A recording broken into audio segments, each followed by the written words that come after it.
This time I'd like to go ahead and call to order the West Baton Rouge Parish Fire District Number 1 Board of Commissioners regular meeting for April 24th, 2025. I'd like to ask Mr. Brad Waldrop, if you don't mind, lead us in the Pledge of Allegiance, please.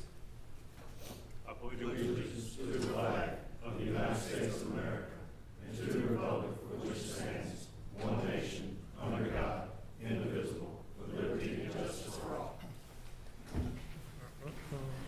Thank you there, Brad. Appreciate it. Council log in attendance. Good, Michelle? Yes, sir. And you have a quorum? Mr. Elaine? No. Okay. I'm here. Moving to item 4, A, consider adoption of the minutes from the special meeting of March 13th, 2025. If everybody's had a chance to look over those minutes, have a motion by Mr. Crowe, second by Ms. Andre to approve. I'll go ahead and open the machines up, vote for approval. Minutes are approved. Moving to item 5, consider any amendments to the agenda, and we have none.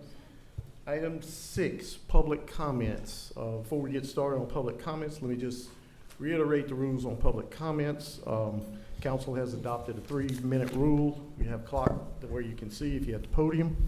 And please state your name for the record when you come up. So anyone from the public would like to speak at this time, please come on up to the podium. 3 minutes. Good evening, Mr. Chairman. My name is Anthony Summers. I'm a life member of the Brown Volunteer Fire Department. Perfect. And I'm also a public safety professional. And y'all heard my frustrations about what's going on with the fire department at the last council meeting. And I should have been a little bit more professional about that, and that's my apologies for that. However, it is a frustration of mine because, like I told y'all at the council, I've been doing this as a volunteer for 28 years. 2 years prior to that as a junior volunteer. And in the last 2 years, it feels to me like we're not included. I know Mr. Crowe commented that volunteers are wanted, but perception is reality. The perception is, I'm not wanted anymore. My brother's not wanted. The volunteers back here are wanted. And you know, I didn't want this to spill over into a public meeting because I went through the chain of command. I brought it up several times at our meetings. I even emailed the fire administrator on my concerns about the department, and I have heard crickets on what the plan is to improve it.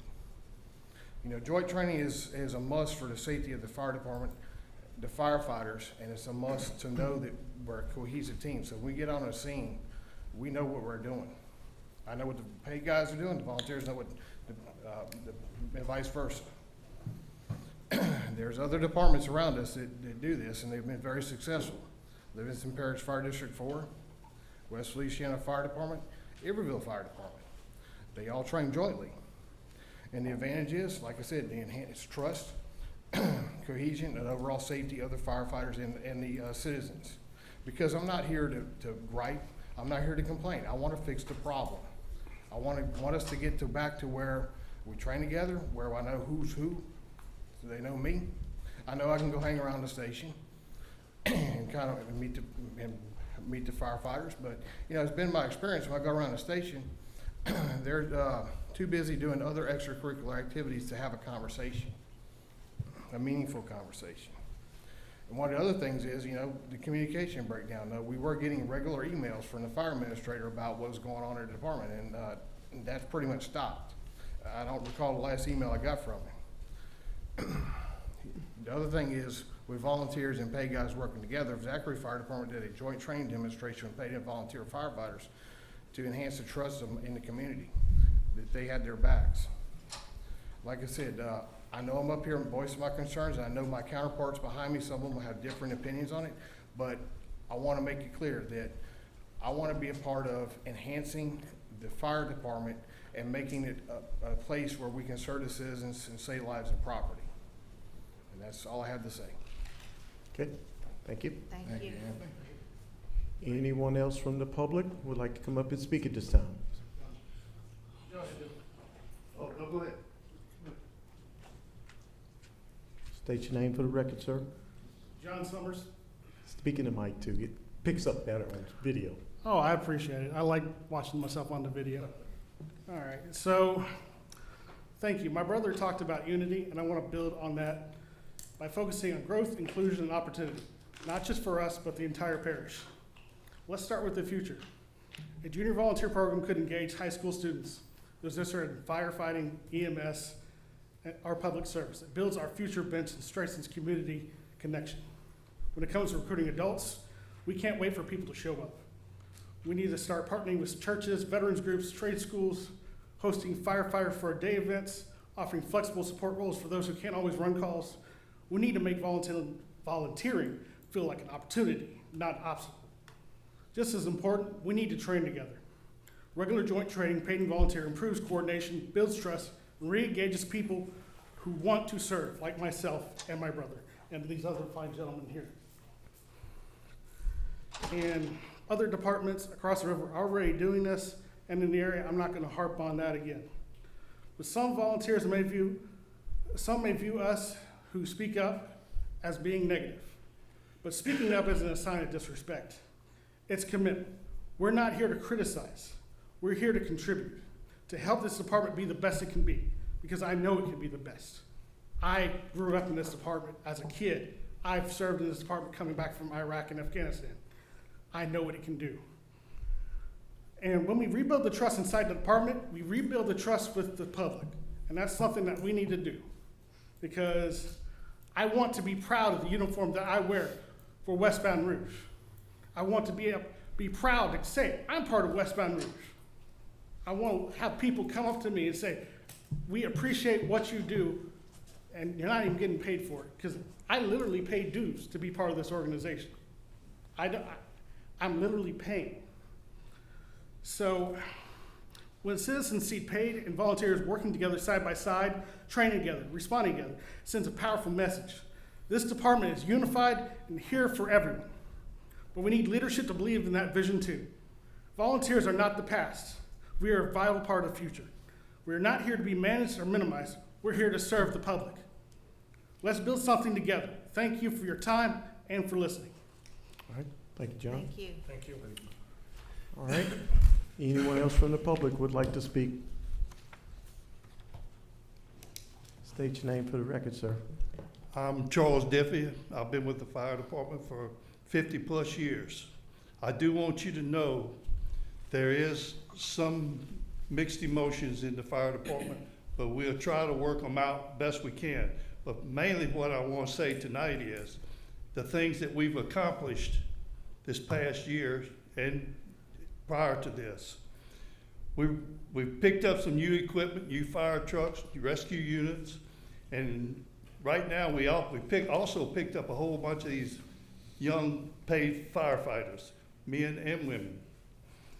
I know that they're young. I understand that they need a lot of help to train, and we try training with them. They are young, but sometimes when we go on a call, even because I've been here for 50 years, the one that was hired last week actually has more rank than I do. But my job, and along with all the other volunteers, is that we need to be there to look after them to make sure they're making the right decisions. Now, I know that, back years ago, as well as you all know, we probably had about 150 volunteers in the parish. We don't have that now. It's hard to get people to volunteer to do anything no more, rather than, I hate to say it this way, but go to dancing classes or soccer, baseball, basketball, whatever. It's just, time is taken.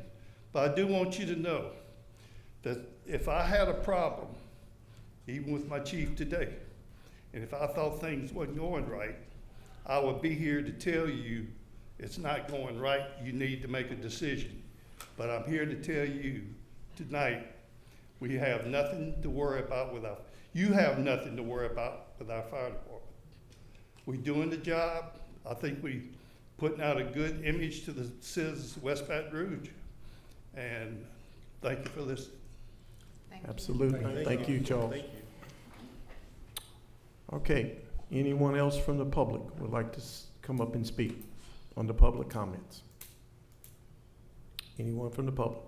Last chance. Okay, thank y'all very much. We're gonna move forward to item 7, which is the fire chief's report. Mr. Butch Brown. Thank you, Mr. Chairman and honorable council members. I appreciate the opportunity to come give you a report. I will tell you that I'm very proud of what this department has done. I'm very proud of the dedicated women and men, both paid and volunteer, who do a great job. And I will stand for them every day, and they are supported. And, you know, everybody's entitled to their opinion, but in a lot of cases, my opinion may not be facts. So I will always here provide you the facts. And what I'm going to share with you is the month of March, because this is true facts of what's going on in this department. It's great stuff. You know, what we expect from our career and volunteer people is to be there, get trained, and come to calls. And if a person is not going to respond to calls, then I can't depend on them to do some of the jobs that I'm going to tell you we've done over the last month. So I'll start off by telling you we had 381 emergency calls for the month of March. Now that equates to being about 12 calls a day. As of about 15 minutes ago when I walked in this meeting, we'd already ran 14 calls in this parish. So this is a tremendous amount of call volume. This is almost about a 28% increase in calls than the same time last year. So much of what we've done to plan and predict where this department needs to go, because this is not a social club. I mean, this is a very critical public safety agency. So much of what we've done to plan and look towards the future is so necessary, and we're already seeing the value of that in the fact that we're getting more calls and we're handling those calls.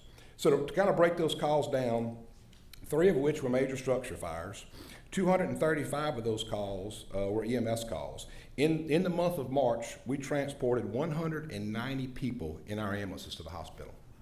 In that, we had 5 stroke patients that we were very instrumental in getting them the treatment they need in that golden hour to save their life. And we had 5 cardiac arrests, in addition to all of the other emergencies that happened. So I'm gonna tell you, you know, when I hear anything about the West Baton Rouge Fire Department, the men and women who answer that call and do this are the most valuable people that we have. And it takes many people to do that. In that, you know, our relationship with Acadian is very strong. In those 235 emergency calls, we had to roll over 10 of those calls to Acadian and 1 of those calls to Baton Rouge EMS. So our partners are working really well in backing us up. The great thing is I'm proud to report to you that in the month of March, our average EMS response time was 9 minutes and 31 seconds. That's tremendous. That number was much higher when we didn't have the capacity of ambulances that we have now. And with us working primarily in our backup with Acadian, we have ambulances available. Because if you listen to our calls, we don't have 1 call. When we have 1 call, it's usually 3. So, you know, and when you're running, if we run 12 or 14 calls in a day, that may all be done in the first 14 hours of the day. You know, there's no rhyme or reason. If we could predict when we'd have emergencies, we'd do a better job of mitigating them. A little bit on our activities. As far as training for the month, we had a total of 1,169 hours of training. Now you break that down, 908 hours were by career people and 261 hours by volunteers, which indicate the volunteers are coming to training, the ones that we have that are active, that are responding to our calls. Now, I just want to expound on our training program. Our training program has not changed since the inception. What training has always been in the individual departments was they had 1 night a month committed to training. Well, we still do that. Alex does that. Alex leads that training. Many cases he teaches it. Many cases other people come in and teach it. But that training is done in Port Allen. So we have that training, but every volunteer has an opportunity to come train every day. Our paid people have to train 4 hours a shift to be able to get maximum points on the PIL rating. So that's usually done in the morning, okay? And, you know, so our paid people are there. We do have 4 trainings a year where we go to LSU and the volunteers come and train. So to characterize that the paid people don't train with the volunteers is not true. But we do want to train together, but it's very hard. I can't take 30 employees who are off and have them come on a Monday night and pay them overtime to train. That's not how we train. It's not how other departments train. Maybe how a 1 or 2 station fire department trains, but not a 12 station fire department. So all that being said, in addition to that, we conducted 38 fire prevention inspections. We were very visible this month in the public, both at the Addis Mardi Gras Parade, the Port Allen Mardi Gras Parade, the Crew of Good Friends Parade.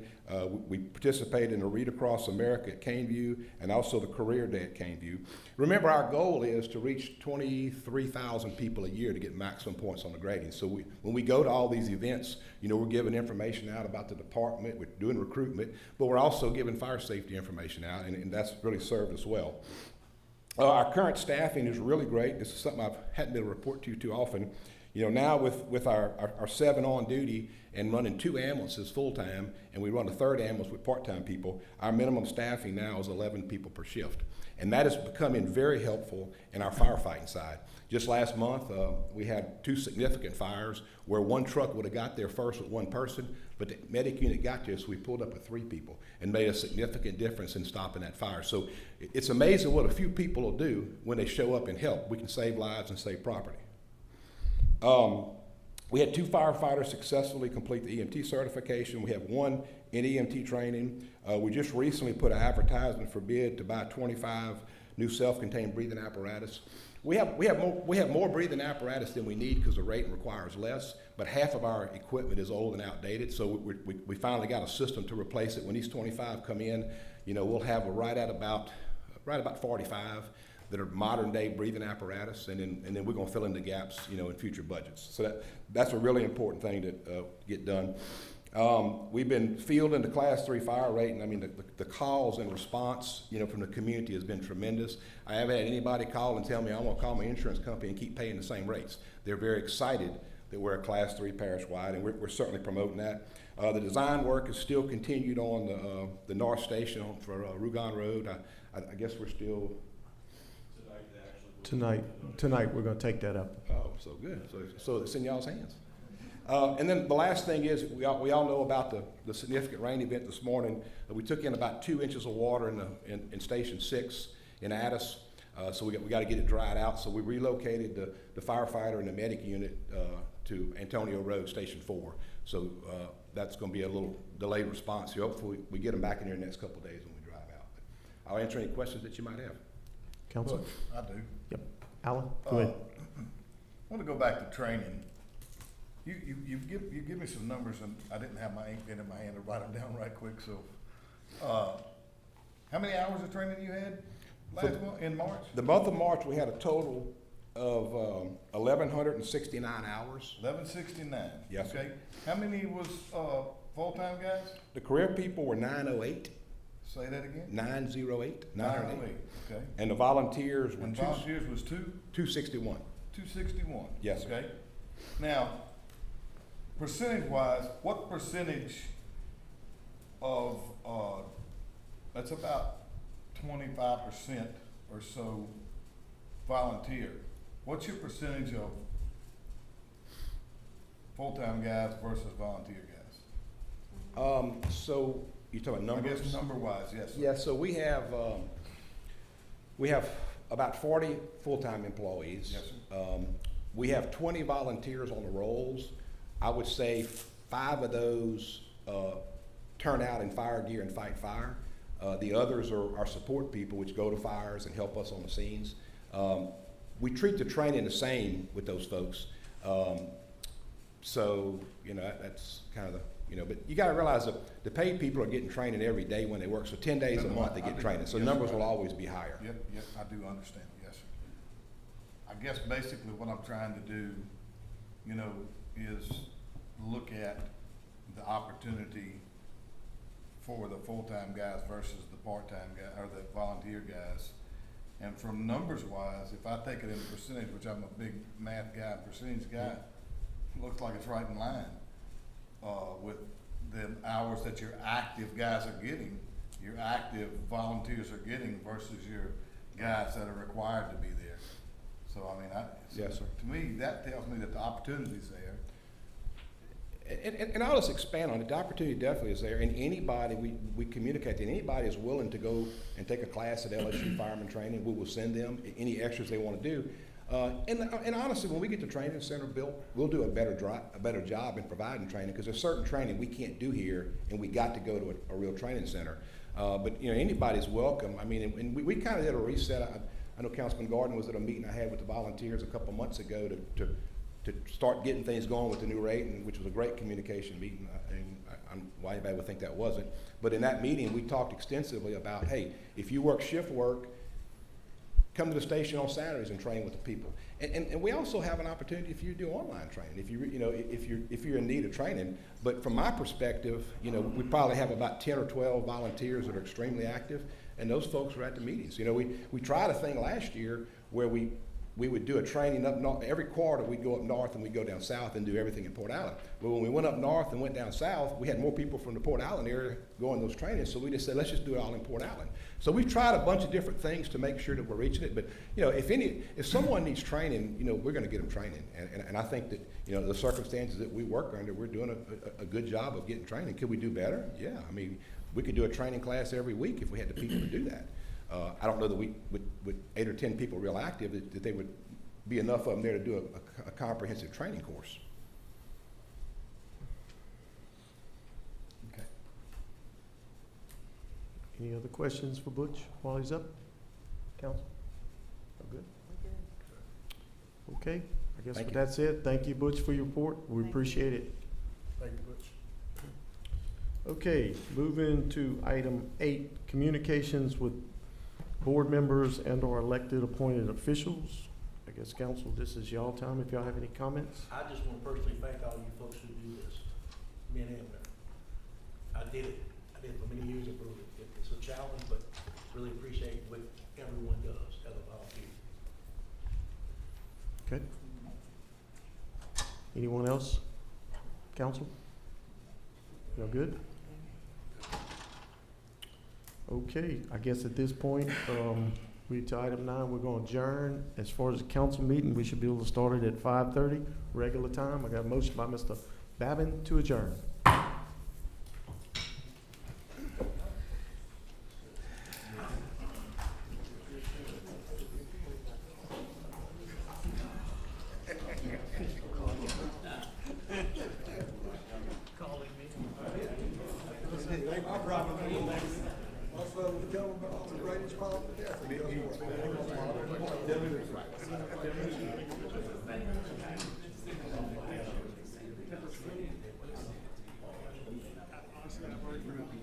Hey man, how you doing? You doing good?